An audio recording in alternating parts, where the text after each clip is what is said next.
वारिस पठान भाई, असदुद्दीन ओवैसी आप क्या संसद में रेंट देंगे? अबू आजमी जी कह रहे हैं कि सबको किराया देना चाहिए, संसद की जमीन जो है वो वक्फ की है। अब ये बता दीजिए, संसद की जमीन ले लीजिए, इंडिया गेट ले लीजिए, ताजमहल ले लीजिए, बचा क्या? संविधान बचाओ, संविधान बचाओ। संसद ही नहीं बचेगा तो संविधान कौन बचाएगा? देखिए नविका जी, जो वक्फ की प्रॉपर्टी है वक्फ की प्रॉपर्टी है, वंस अ वक्फ ऑलवेज अ वक्फ। सुप्रीम कोर्ट ने साफ तौर पे कह दिया है कि वक्फ को आप चेंज नहीं कर सकते, जो प्रॉपर्टी वक्फ की है। और हमारे बुजुर्गों ने दिए, उन्होंने सवाब कमाने की नीयत से हमारे गरीबों के मजलूमों के लिए उन्होंने फायदे के लिए दिए। तो सरकार कौन होती है? अब जब वक्फ अमेंडमेंट बिल पार्लियामेंट में इंट्रोड्यूस हुआ अभी, तो उस पर इतना सारा बहस हुई, इतना ऑपोजिशन नेताओं ने उसके बारे में सब कुछ कहा कि यह संवैधानिक है, ये वायलेशन ऑफ आर्टिकल 14, 25, 26, 29 का ग्रेव वायलेशन है इसका। तो उसके बाद में सरकार ने उसको एक जेपीसी की कमेटी का गठन किया।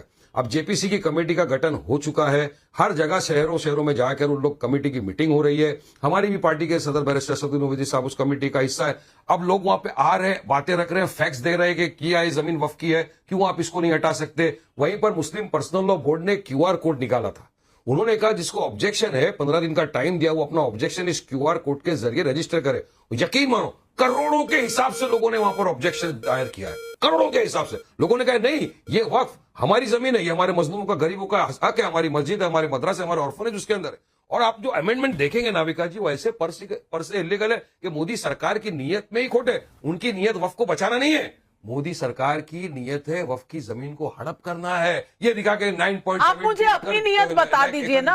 अजमल साहब की नीयत तो यह है कि संसद की जमीन भी वक्फ की है।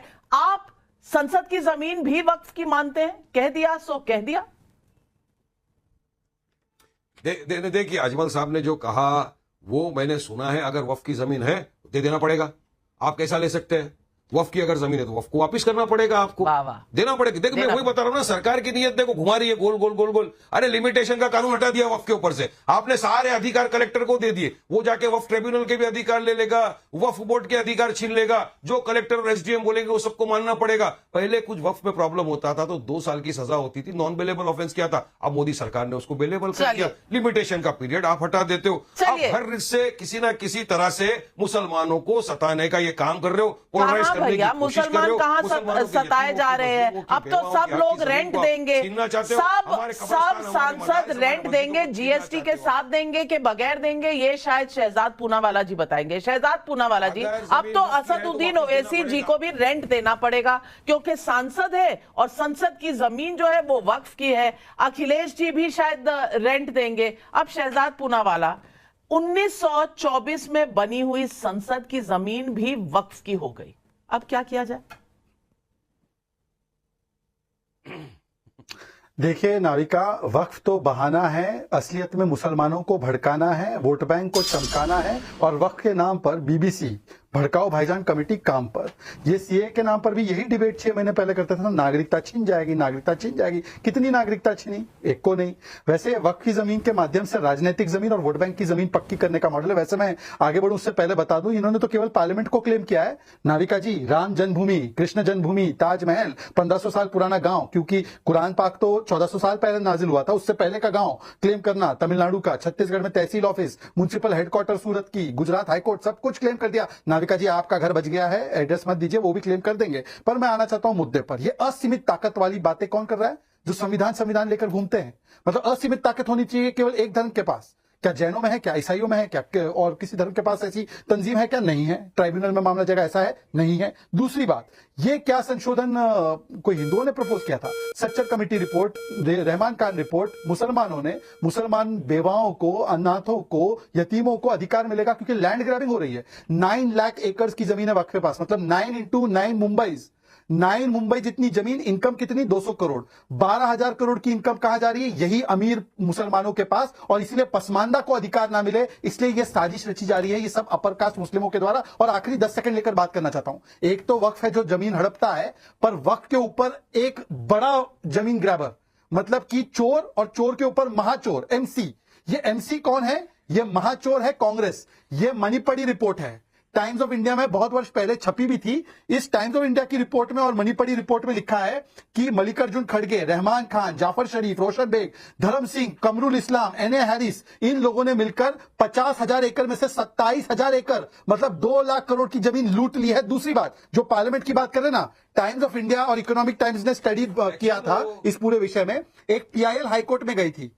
वो पीआईएल थी कि 6 जो प्रॉपर्टीज थी पास में सेंट्रल विस्टा के, वो जमीन को गवर्नमेंट ऑफ इंडिया ने छुआ नहीं था। वो जमीन वक्फ की थी, पार्लियामेंट की नहीं। और हाईकोर्ट ने बोला भाई इस पे कुछ हो ही नहीं रहा, आपकी जमीन आपके पास है, जब गवर्नमेंट कुछ करेगी उस पे तब आना हमारे पास। ये है वो पूरी रिपोर्ट। पर नहीं, हर कुछ हमको हड़पना है, ये राजनीतिक जमीन हड़पने के लिए, वोट बैंक की जमीन तराशने के लिए किया जा रहा है। सवाल यही है। और आज अनुराग भदौरिया जी, मैं आपसे पूछूंगी, अबू आजमी जी कह रहे हैं कि सबको किराया भरना पड़ेगा, तो किराया क्या जीएसटी के साथ भरना शुरू कर देना चाहिए? 37 एमपी आए हैं जीत कर, सारे सांसद हैं, अब किराया दीजिए, क्योंकि संसद की जमीन वक्फ की हो गई, जहां रुमाल रख दिया वो वक्फ की प्रॉपर्टी हो गई। और मेरे फ्लैट की शहजाद पूनावाला जी बात मत करिए, जमीन पर नहीं है, फ्लैट है दूसरे मंजिल पर, हवा में लटक रही हूं, हवा भी क्या वक्फ की हो जाएगी अनुराग भदौरिया जी? देखिए नाविका जी, आपने सही बोला कि संविधान बचाने की बात करते हैं हम लोग। सच में तो संविधान बचाने की बात करते हैं, और संविधान बचाने की हम लोग हमेशा उसके लिए लड़ाई लड़ते हैं। जेपीसी बनाई गई है ना, ज्वाइंट पार्लियामेंट कमेटी क्यों बनाई गई है? इसलिए बनाई गई ना कि सच का सच, दूध का दूध, पानी का पानी हो जाए। भाई भारतीय जनता पार्टी तो नजूल का ही बिल उत्तर प्रदेश में लेके आए थे, उसको भी वापस जाना पड़ा। क्यों जाना पड़ा? क्योंकि हम चाहते हैं कि सच सामने आना चाहिए। भारतीय जनता पार्टी कहीं जमीन कब्जा तो नहीं करना चाहती हर जगह, क्योंकि भूमाफिया तो आजकल इधर ही दिखते हैं।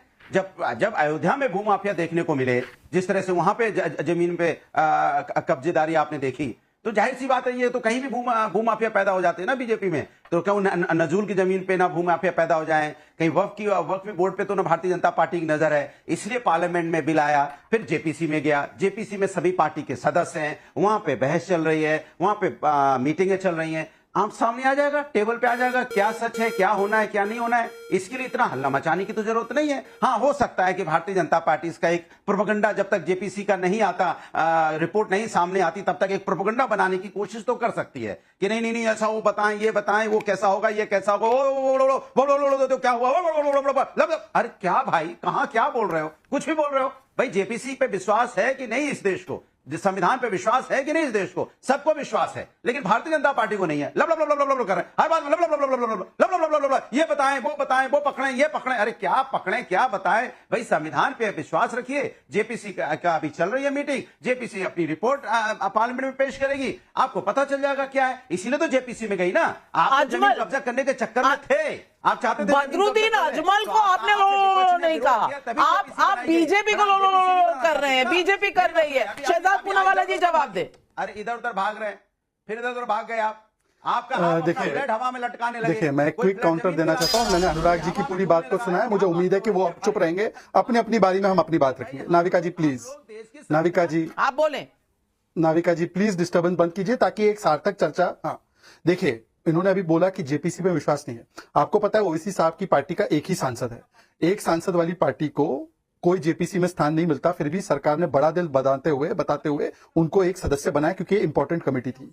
और जेपीसी का सदस्य होते हुए वो जाकर भड़का रहे लोगों को। उनका काम है जुडिशियसली बैठना और तय करना कि क्या अच्छा है क्या बुरा है, वो खुद जाकर भड़का रहे। पहली बात तो जेपीसी का अपमान कौन कर रहा है, पहली बात। दूसरी बात, इनके ही खुद के सांसद ने बोला सड़कों पर उतर आना है। तीसरी बात, अरे जेपीसी की 9th जेपीसी रिपोर्ट है रहमान खान की कि संशोधन लाना है वक्फ में। अनुराग जी लबड़ा मत करिए, पढ़कर आइए कभी डिबेट में। ये केवल जीभ हिलाने से, आप बुद्धि भी थोड़ा हिलाइए कभी। आपकी केवल जीभ हिलती है, और जीभ और बुद्धि का कोई कनेक्शन नहीं है आपका। जीभ और बुद्धि का कोई कनेक्शन नहीं है, आपकी जीभ अपने आप हिल रही है।